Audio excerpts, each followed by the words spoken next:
terambil dalam Lukas pasal yang kelima. Lukas pasal yang kelima, ayat 17 sampai dengan ayat yang ke-26. Lukas pasal 5 ayat 17 sampai ayat 26. Lukas pasal yang kelima, ayat 17 sampai dengan ayat yang ke-26. Tadi sebenarnya kita masih mau dengar suara phone tadi ya, tapi dia baru hanya nyanyi satu kali langsung dia berhenti ya. Juga Bung Pardosi kita juga mau pikir dia tambah lagu lagi ternyata ya. Iya, ya susah-susah juga kita pingin juga dengar kesaksian-kesaksiannya, jadi puji Tuhan. Kobe ini semangat-semangat. Mari kita baca Lukas pasal 5 ayat 17 sampai 26. Semua Alkitab pasti ada kitab Lukas ya. Ada yang nggak ada kitab Lukas ya? Nggak ada kitab Lukas, kitabnya juga nggak ada. Mari kita baca bagian firman Tuhan ini. Saya baca ayat yang ganjil. Saudara-saudaraku membacakan ayatnya yang benar. Lukas pasal 5 17 sampai 26. Orang lumpuh disembuhkan. Pada suatu hari ketika Yesus mengajar, ada beberapa orang Farisi dan ahli Taurat duduk mendengarkannya. Mereka datang dari semua desa di Galilea dan Yudea dan dari Yerusalem. Kuasa Tuhan menyertai dia sehingga ia dapat menyembuhkan orang sakit. Lalu datanglah beberapa orang mengusung seorang lumpuh di atas tempat tidur. Mereka berusaha membawanya masuk dan meletakkannya di hadapan Yesus. Karena mereka tidak dapat membawanya masuk berhubung dengan banyaknya orang di situ, naiklah mereka ke atap rumah lalu membongkar atap itu dan menurunkan orang itu dengan tempat tidurnya ke tengah-tengah orang banyak, tepat di depan Yesus. Ketika Yesus melihat iman mereka, berkatalah Dia, "Hai saudara, dosamu sudah diampuni." Tetapi ahli-ahli Taurat dan orang-orang Farisi berpikir dalam hatinya, siapakah orang yang menghujat Allah ini? Siapa yang dapat mengampuni dosa selain daripada Allah sendiri? Akan tetapi Yesus mengetahui pikiran mereka, lalu berkata kepada mereka, "Apakah yang kamu pikirkan dalam hatimu? Manakah lebih mudah mengatakan dosamu sudah diampuni atau mengatakan bangunlah dan berjalanlah? Tetapi supaya kamu tahu bahwa di dunia ini Anak Manusia berkuasa mengampuni dosa.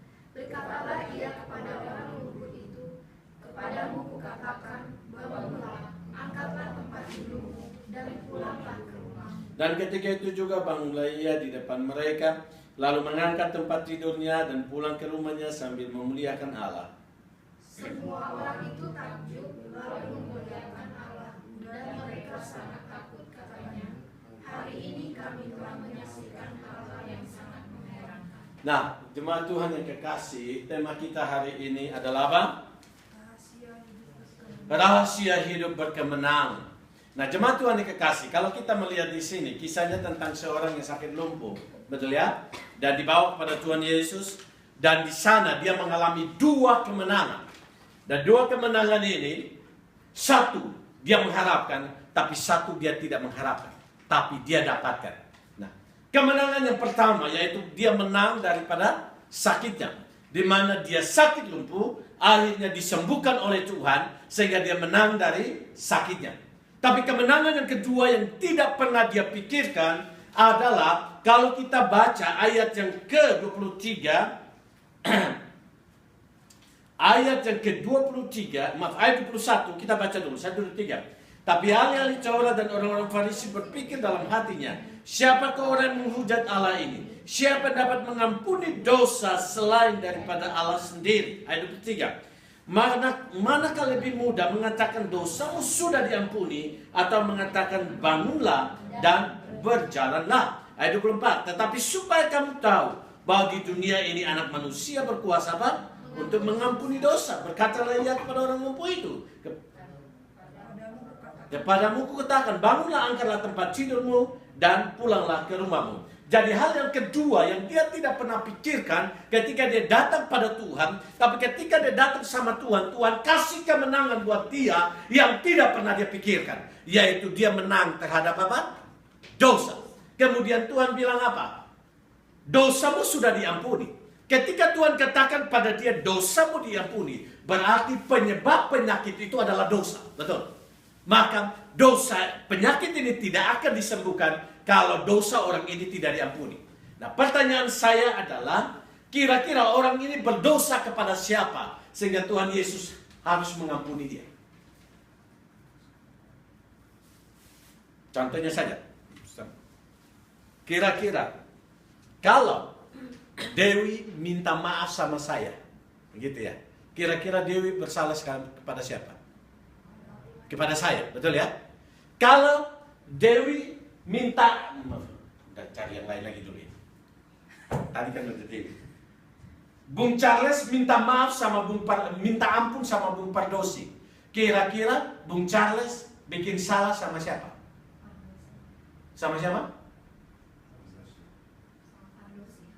Ya, kita ngomong sama Pardosi, tapi Pardosi harus jawab karena sama saya, gitu ya. Nggak mungkin sama Pardosi juga, repot juga. Jadi Bung Charles minta ampun sama Bung Pardosi. Mengapa? Karena dia salah sama Bung Pardosi. Tapi di sini kita melihat, kira-kira orang ini berdosa kepada siapa, maka Tuhan mengampuni dia. Kepada Tuhan, betul.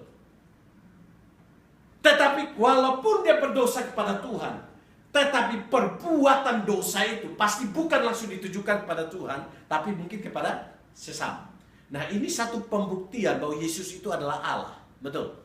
Kalau dia bukan Allah, tidak mungkin dia mengampuni dosa orang ini. Apalagi otomatis perbuatan orang ini pasti bukan langsung berkaitan dengan Allah, tapi kepada sesama. Maka tidak mungkin saya bisa mengampuni Dewi yang Dewi bikin salah sama Bung Charles, betul. Saudara bisa memahami ini. Dewi bikin salah sama Bung Charles, maka yang bisa mengampuni Dewi adalah Bung Charles, betul. Tetapi ketika Dewi bikin salah sama Bung Charles, saya datang kemudian saya bilang begini, saya mengampuni kamu Dewi. Apa hubungannya? Kankenai itu. Pakai kankenai supaya kelihatan kita di Jepang gitu kan. Iya kan? Kankenai. Loh, bisa saja Dewi bilang, apaan ini? Saya kan bikin salah sama Bapak. Kenapa Bapak bilang mengampuni saya? Seharusnya yang mengampuni Dewi adalah Bung Charles. Betul ya? Tapi kita melihat di sini, Yesus sebenarnya secara manusia, lepaslah daripada dia Allah. Dia nggak tahu orang ini bikin dosa. Betul? Lepaslah daripada dia sebagai Allah. Tetapi otomatis dosa itu sering kali berkaitan dalam hubungan kita sesama satu dengan yang lain. Tapi mana mungkin orang ini bikin salah sama sesama, yang mengampuninya adalah Yesus sendiri. Kalau Yesus bukan Allah, dia tidak mungkin melakukan itu. Betul ya? Tapi ini satu pembuktian bahwa Yesus adalah Allah. Maka setiap tindakan-tindakan yang salah terhadap sesama pun, itu pasti berkaitan dengan Allah sendiri. Maka dia punya kewajiban untuk mengampuni setiap orang yang bersalah. Nah, jemaat Tuhan yang kekasih, ketika orang lumpuh ini datang, kira-kira dia sadar dia berdosa apa enggak? Ketika dia datang sama Tuhan, kira-kira dia berpikir, saya harus mohon pengampunan daripada Tuhan apa tidak? Teksnya mengatakan bahwa dia tidak pernah mengharapkan itu. Karena dia juga tidak tahu tentang dosa itu. Betul. Tetapi ketika dia datang sama Tuhan, dia hanya satu pengharapan. Yaitu dia harus dilepaskan daripada sakit lumpuh ini. Tapi ketika dia datang sama Tuhan, Tuhan membebaskan dua hal dalam hidupnya. Yaitu membebaskan dari sakit lumpuh. Tapi yang kedua, membebaskan daripada penyebab sakit ini, yaitu dosa itu sendiri. Sekali lagi saya mengatakan, tidak selamanya semua penyakit itu disebabkan oleh dosa. Ya, jadi jangan sampai tiba-tiba Fandi sakit kemudian kau datang. Kamu karena dosa yang kau, makanya kau sakit itu. Kamu harus pelepasan dulu. Panggil Pak Pendeta. Fandi bilang supaya Pak Pendeta, kau doain aja, gitu kan? Jangan seperti itu. Karena tidak selamanya semua penyakit itu adalah penyebabnya dosa. Tapi ada juga penyakit karena dosa. Nah, Tuhan melihat ini penyakitnya karena dosa. Maka Tuhan memberikan kemenangan. Kemenangan atas dosa. Kemenangan juga atas apa? Penyakit. Nah, pertanyaan saya adalah, kalau ada bagiannya Tuhan adalah memberikan kemenangan, pembebasan dari sakit, pembebasan daripada dosa. Kira-kira ada nggak tanggung jawab manusia yang harus manusia lakukan sehingga manusia bisa memiliki kemenangan seperti itu? Saya catat ada 3 hal. yang menjadi tanggung jawab manusia supaya dia bisa memiliki kemenangan daripada Tuhan. Yaitu yang pertama, kita memahami bahwa orang lumpuh ini datang kepada Tuhan Yesus, tak mungkin dia bisa jalan sendiri. Ya. Pernah lihat lumpuh berjalan? Ya? Indonesia banyak, Pak. Itu mah lumpuh jadi-jadian itu kan, supaya bisa dapat uang itu kan, lumpuh jadi-jadian. Ada saya lihat di YouTube itu, tertawa lucu itu ya. Dia masukin kakinya gimana? Dilipat ya, tangannya ditaruh di dalam, baru dia tiarap gitu. Tapi ada pasukan PP ya. Apa itu pas apa? Satpol PP datang, akhirnya dia mengarah ke sini, kemudian dikeluarin kakinya gitu ya, kasihan, malu juga gitu kan. Itu mah jadi-jadian, daripada jadi-jadian itu sama dengan kentang dan tomat itu. Iya? Ya. Masih ingat kentang dan tomat toh? Itu pun jadi-jadian. Pernah saya sampaikan di sini ya? Yang itu. Oh, udah tahu ya? Ya, dia rencana mau pulang ke Indonesia siapa? Ibu Regia sama berdua charter satu pesawat katanya. Ya, hati-hati di Indonesia itu ada istilah kentang dan tomat. Yaitu di Indonesia kan banyak homoseks dan lesbi. Waktu saya di Osaka, dengar ya. Jadi walaupun sama-sama homoseks, tapi ketika mereka ketemu gay ya, ketemu mereka tanya dulu, kamu ini kentang atau kamu itu tomat? Kentang mewakili laki-laki, tomat mewakili perempuan. Jadi kalau sama-sama kentang, dia bilang begini, ya udah, kamu kentang, saya kentang, gak usah. Nanti kalau kita sama-sama orang bilang kita homo katanya. Padahal memang homo dia. Lesbi pun begitu kalau ditanya, kamu kentang atau tomat? Ya sama-sama perempuan ya. Dan kamu kentang atau tomat? Kalau bilang sama-sama tomat, oh gak usah, gak jadi. Nanti orang bilang kita lesbi. Padahal memang lesbi mereka. Jadi hati-hati kalau pulang ke Indonesia. Itu jadi-jadian. Daripada cari yang jadi-jadian, lebih baik cari yang asli kan. Perempuan dapat laki-laki yang asli, laki-laki dapat perempuan yang asli. Daripada jadi-jadian seperti itu. Maka pulang ke Indonesia itu ada saatnya dimana kalau malam-malam kita sulit membedakan mana laki-laki mana perempuan. Nah gitu ya, karena istilah kentang dan tomat tadi. Nah, jadi saya sudah sampai di mana? Nah, orang lumpuh di sini bukan orang lumpuh jadi-jadian, tapi memang sungguh-sungguh orang lumpuh. Dan penyebab lumpuhnya adalah karena dosa. Nah, ketika dia datang, dia bukan jalan sendirian karena orang lumpuh tidak mungkin bisa berjalan.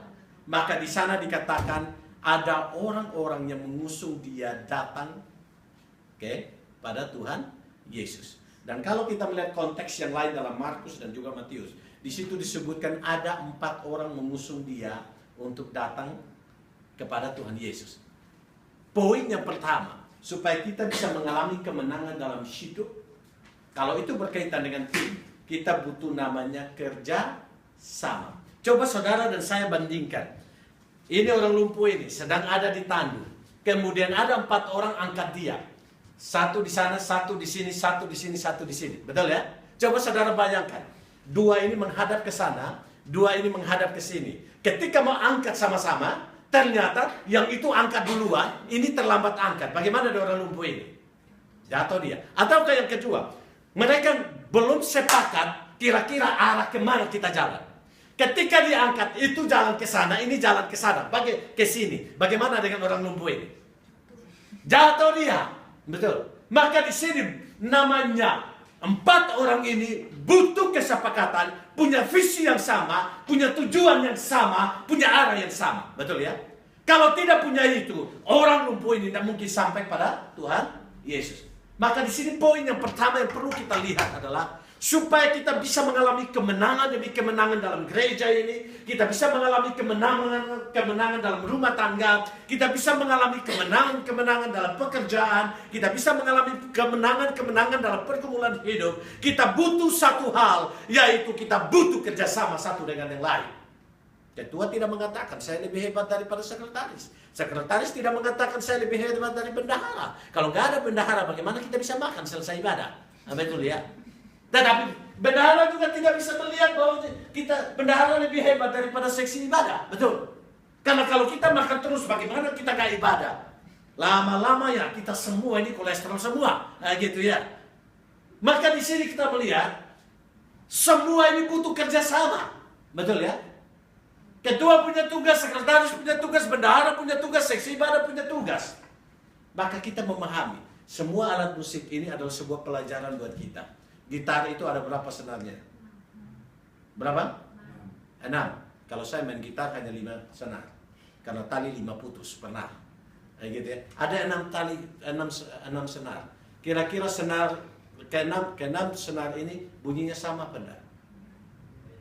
Beda. Beda bukan?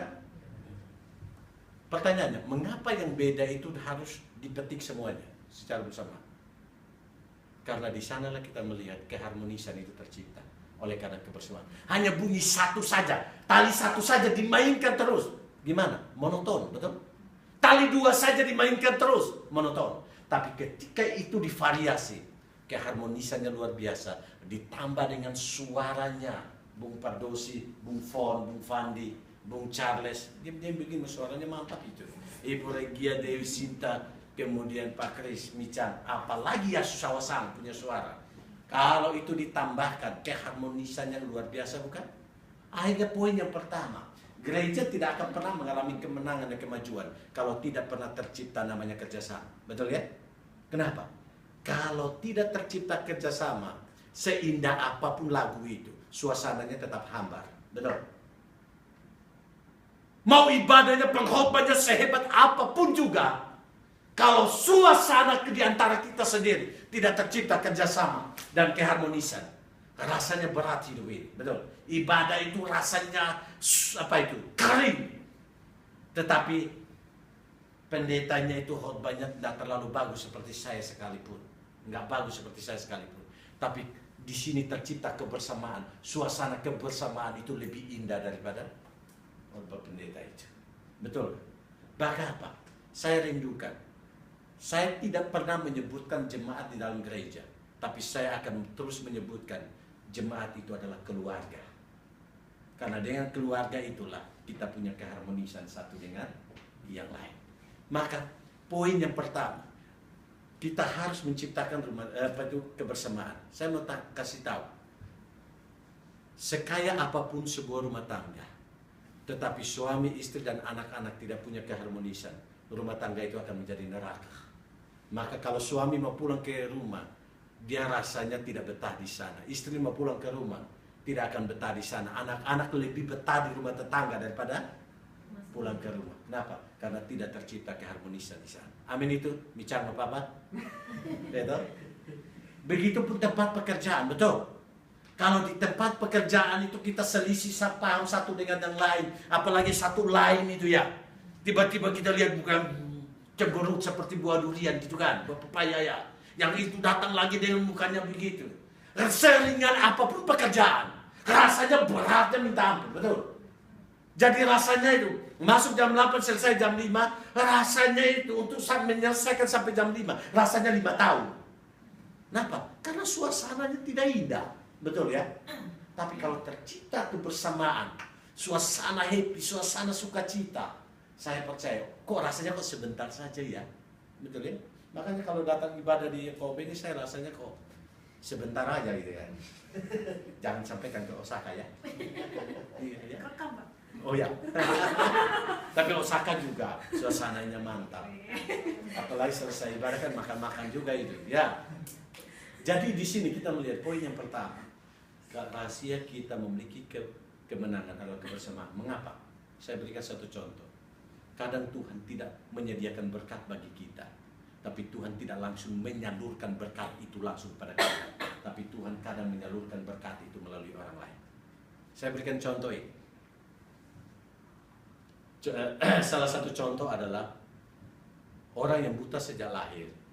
Dia mengalami kesembuhan bukan karena dia minta sama Tuhan, tapi karena murid-murid bertanya, kira-kira orang ini dosanya dia, dosa dia atau dosa orang tuanya.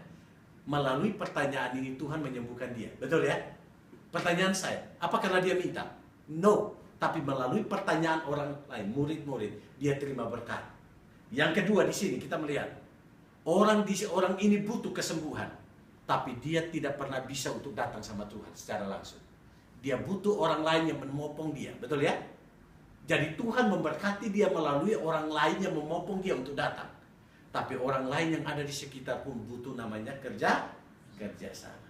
Dan saya mau katakan, orang yang kerjasama adalah orang yang bisa kerjasama adalah orang yang rendah hati. Ya? Bukan rendah diri ya. Rendah diri itu minder. Minder itu artinya mengukur diri terlalu rendah karena dia melihat setiap kelemahan-kelemahan dia. Padahal dia lupa bahwa dia punya potensi yang hebat. Betul ya? Fandi nyanyi hari ini baru saya tahu suaranya hebat sekali. Karena selama ini saya tidak pernah minta dia di Osaka untuk jadi singer. Karena dari mukanya saya masih ragu apakah dia bisa nyanyi apa tidak. Ternyata hari ini terbukti ternyata luar biasa ternyata. Suaranya mirip dengan Pance Ponda. Ya. Jadi dia punya potensi yang ada. Jadi kita harus punya kerendahan hati untuk boleh sungguh bisa bekerja sama satu dengan yang lain. Jadi ini poin yang pertama, harus ada kerja sama. Yang kedua, yang kita lihat di sini, mari kita lihat ayat yang ke-19. Ayat 19 kita baca sama-sama. 1, 2, 3. Karena mereka tidak dapat membawa masuk berhubung dengan banyaknya orang di situ. Naiklah mereka ke atap rumah, lalu membongkar atap itu, dan menurunkan orang itu dengan tempat tidurnya ke tengah-tengah orang banyak, tepat di depan Yesus. Hal yang kedua, jangan pernah berharap bahwa melayani Tuhan, ikut Tuhan, setia sama Tuhan, tidak ada hambatan, tidak ada masalah. Di sini kita melihat mereka punya tujuan rohani apa tidak, tujuannya baik apa tidak, tujuannya mulia apa tidak. Menolong orang adalah tujuan yang istimewa. Membawa orang sama Tuhan tujuan yang luar biasa. Tapi ketika mereka datang, mereka mengalami hambatan yang luar biasa. Apa? Terlalu banyak orang yang ada di rumah itu, sehingga masuk saja nggak bisa. Bisa saja, kalau tidak sevisi. Yang satu ini bilang begini, aduh, nanti aja lain kali. Kita bawa pulang aja dia. Nanti lain kali. Mau paksain masuk bagaimana, banyak orang ini, betul? Yang lain juga, iya betul ya. Aku udah lapar juga, berat sekali ini yang satu ini. Dan kita bawa pulang saja. Nggak usah lagi, atau lempar aja di sini, biarin aja di situ. Mereka pergi. Tapi kita melihat, mereka putus asa apa tidak? Ketika melihat hambatan, banyak orang dan orang ini tidak bisa dibawa pada Tuhan. Mereka tidak putus asa. Maka rahasia yang kedua, supaya bisa mengalami kemenangan, jangan putus asa dikala ada tantangan, hambatan. Ya, bagaimana cara mereka? Nggak habis akal mereka naik ke atas hubungan rumah itu. Di sana atapnya dibongkar dan akhirnya mereka turunkan orang itu dari sana. Mungkin saudara dan saya berpikir ekstrem sekali ini. Rumah orang dirusak hanya gara-gara untuk turunkan orang ini. Tapi konteks ini mengatakan bahwa tidak ada argumentasi dari rumah orang itu yang punya rumah itu, dan yang kedua Tuhan juga tidak pernah mempermasalahkan mereka. Betul ya? Artinya bahwa Tuhan mau mengajarkan satu pelajaran. Ketika kita datang sama Tuhan, ketika kita bawa orang sama Tuhan, ketika kita setia sama Tuhan, jangan pernah berpikir bahwa tidak ada tantangan. Jangan pernah berpikir bahwa tidak ada hambatan. Bahkan bisa saja teman, pendeta, majelis bisa menjadi hambatan buat kita ketika kita dekat sama Tuhan. Amin itu. Dan kalau kita hanya melihat manusia, kita bisa mundur dan kita katakan, udahlah, ikut Tuhan dan ikut Tuhan juga sama, melayani Tuhan dan melayani Tuhan juga sama, betul ya? Dan akhirnya kita bisa menjadi lemah lesu dan akhirnya kita down dan kita bisa meninggalkan Tuhan. Tapi kita belajar dari 4 orang ini. Ada hambatan di sana, tapi mereka tahu tujuannya Tuhan, pasti ada jalan keluar. Amin itu. Maka mereka tidak putus asa. Mereka datang sama Tuhan. Mereka cari jalan keluar. Sampai mereka punya tekad, orang ini harus sampai di hadapan Tuhan. Kita punya satu tekad. Kita harus membawa G3 Kobe ini sampai pada satu tujuan di mana orang melihat kemuliaan Tuhan ada di tempat ini. Amin itu. Jangan putus asa. Tantangan boleh ada, masalah boleh ada, tapi kita harus maju terus. Mengapa? Karena kita mau supaya orang bisa melihat Tuhan di tempat ini. Amin itu. Saya percaya di depan masih banyak tantangan. Di depan masih ada hambatan di sana. Tapi kita harus bersatu hati, bekerja sama. Amin itu. Tapi selanjutnya kita harus punya tekad. Kita harus melampaui setiap masalah-masalah dan pergumulan yang ada. Saya sebagai hamba Tuhan, saya siap untuk itu. Dan saya rindukan semua kita yang hadir di sini. Kita harus siap bergandengan tangan untuk melewati setiap hambatannya. Kalau kita sudah lewat itu, kita akan melihat kemenangan demi kemenangan yang Tuhan kerjakan di dalam gereja ini. Sekali lagi, jangan pernah berpikir ikut Tuhan, datang sama Tuhan, melayani Tuhan, setia sama Tuhan, tidak ada masalah. Pasti ada. Karena masalah itu akan menguji sejauh mana. Poin yang ketiga kita. Mari kita lihat poin yang ketiga. Rahasia kemenangan tidak hanya kebersamaan. Rahasia kemenangan tidak hanya kita tidak boleh putus asa di dalam masalah kita. Tapi mari kita boleh sungguh lagi melihat. Selanjutnya.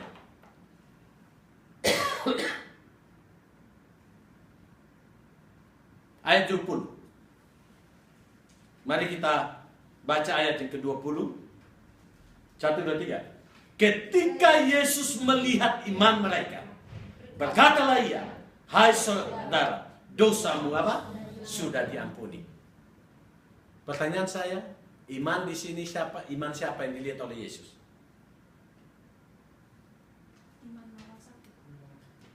Iman siapa? Ayat 20.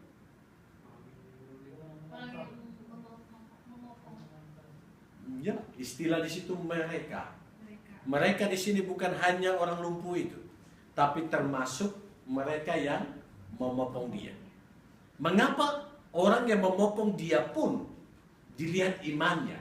Padahal kalau kita lihat, seakan-akan konteks ini bertentangan dengan Alkitab. Karena seringkali Tuhan bilang sama yang sakit, imanmu menyembuhkan engkau. Betul ya? Bukan iman temanmu menyembuhkan engkau. Bukan iman nenekmu menyembuhkan engkau. Tapi kamu ya, imanmu yang menyembuhkan. Tapi dalam konteks ini kita melihat, Tuhan Yesus tidak hanya katakan iman orang itu yang menyelamatkan. Tetapi juga mereka. Mereka berarti termasuk yang ngangkat itu. Nah, pertanyaan saya adalah, mengapa yang ngangkat ini juga masuk ke dalamnya? Karena kita melihat, kalau 4 orang ini tidak punya iman, mereka tidak mungkin bisa bawa orang ini datang. Betul ya? Dan iman itu di dalamnya ada pengharapan. Tidak hanya orang lumpuh ini punya pengharapan. Kalau orang lumpuh ini hanya punya iman, punya pengharapan, dan 4 itu tidak, orang lumpuh ini tidak akan sampai pada Tuhan Yesus. Maka sekali lagi kita mengerti satu hal. Iman harus diikuti dengan perbuatan. Yakobus katakan iman tanpa perbuatan hakikatnya adalah mati. Jadi kalau orang berkata, aku beriman, tapi bukti nyatanya hidupnya nggak beres. Orang melihat imannya dari mana? Maka otomatis kalau bilang beriman, harus ada buktinya. 4 orang ini beriman tidak? Beriman. Bagaimana berimannya? Buktinya mereka tidak putus asa walaupun ada hambatan. Betul? Mereka berjuang cari solusi. Mereka berjuang bawa orang ini sampai di depan Yesus. Karena mereka yakin, ketika orang ini sampai di depan Yesus, pasti orang ini sembuh. Dan orang ini juga punya iman.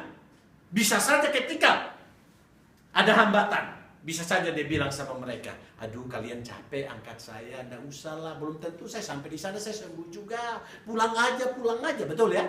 Tetapi dia punya iman bahwa dia pasti sampai di sana, dia juga sembuh. Maka di sini kita melihat ada iman 4 orang itu, tapi ada iman daripada orang yang sakit itu. Tuhan melihat semuanya itu. Dan mereka tidak hanya punya iman, tapi mereka juga membuktikan iman mereka dengan menolong sesama mereka. Betul ya? Maka mari kita boleh sungguh lagi melihat, berapapun banyak kita ada di sini, iman kita lah yang menentukan sejauh mana maju mundur dari pelayanan ini. Dalam rumah tangga pun demikian. Tuhan tidak hanya melihat suami betul dikatakan sebagai imam dalam rumah tangga, tetapi iman suami harus juga ditopang oleh iman istri. Iman suami istri harus diberikan contoh kepada anak-anak. Sehingga di sana rumah tangga ini boleh mengalami kemenangan demi kemenangan. Nah, mari kita boleh sungguh lagi melihat. Poin yang ketiga, orang yang mengalami kemenangan adalah orang yang beriman. Orang yang beriman adalah orang yang bisa menghancurkan setiap hambatan-hambatan hidup. Karena di dalam iman ada pengharapan. Dan di dalam iman ada kuasa untuk melangkah. Maka mari kita boleh sungguh lagi melihat. Poin yang ketiga yang kita boleh belajar di sini adalah kita harus memiliki iman. Mengapa? Alkitab katakan segala sesuatu yang dilakukan tanpa iman adalah apa? Dosa. Maka iman harus menjadi landasan dalam setiap langkah-langkah hidup kita. Apa itu iman? Iman itu pistis dalam bahasa Yunani yang membawa kita untuk boleh terus tidak hanya percaya, tapi mempercayakan hidup kita sama Tuhan. Itu iman. Jadi apapun yang terjadi, kita tetap taat sama Tuhan, bersandar sama Tuhan, tapi kita punya pengharapan Tuhan tidak pernah meninggalkan kita. Hari ini saya khotbah di Osaka, berkaitan dengan bukti iman itu berkaitan dengan panggilan yang tidak pernah ditolak. Dan saya berikan 3 poin besar tentang kecenderungan manusia memakai alasan untuk menolak panggilan Tuhan. Kamu masih ingat ya? Ya, itu hanya pendahuluan saja. Selanjutnya ya dengar sendiri videonya. Jadi katanya selesai ibadah, rapat, dan semua panitia dan lain sebagainya ikut rapat mengaku dosa mereka lah berdasarkan khotbah yang saya sampaikan hari ini di sana. Jadi mari kita boleh belajar satu hal. Orang yang beriman adalah orang yang tidak pernah putus asa. Betul ya? Orang yang beriman dia tetap punya pengharapan. Dan orang yang beriman pasti mau bekerja sama dengan sesama orang yang beriman. Maka pasti kemenangan demi kemenangan Tuhan kerjakan. Ya, satu event besar di depan kita. Ya, event apa itu? Natal. Kalau kita tidak kerjasama, Natal tidak akan berjalan dengan baik. Betul ya? Kalau kita hanya melihat tantangan, pasti kita akan putus asa. Dan kita tidak akan memberikan yang terbaik bagi pelayanan Natal ini. Bagi Tuhan melalui pelayanan Natal ini. Selanjutnya, kalau kita tidak punya iman, kita tidak akan melihat perkara besar di dalam pelayanan ini. Maka, mari kita tetap mengimani bahwa pelayanan ini Tuhan yang memulai. Semua program yang ada di depan termasuk Natal, Tuhan akan bekerja. Dan kita akan melihat bagaimana kuasa Tuhan yang dahsyat bekerja di dalam. Tugas kita hanya mengalir saja, melakukan apa yang Tuhan mau kita kerjakan. Dan biarkan kuasa Tuhan bekerja di dalamnya. Dan saya percaya, Tuhan dipermuliakan di dalam pelayanan-pelayanan yang kita kerjakan di depan. Harapan saya, kita mengalami kemenangan demi kemenangan terus dalam hidup. Tidak hanya satu kemenangan. Orang ini mengalami 2 kemenangan, betul? Kemenangan dari sakit, tapi kemenangan juga daripada dosa. Saya rindukan kita juga terus mengalami kemenangan, baik secara pribadi, rumah tangga, bahkan pelayanan. Tuhan terus berikan kemenangan demi kemenangan bagi kita. Asalkan 3 hal, harus ada kerjasama, kemudian tidak putus asa dalam menghadapi tantangan, dan yang ketiga, ada iman yang menjadi fondasi dalam setiap langkah dan keputusan hidup kita. Mari kita tunduk kepala dan kita berdoa. Bapa di sorga, hari ini Engkau telah berbicara bagi kami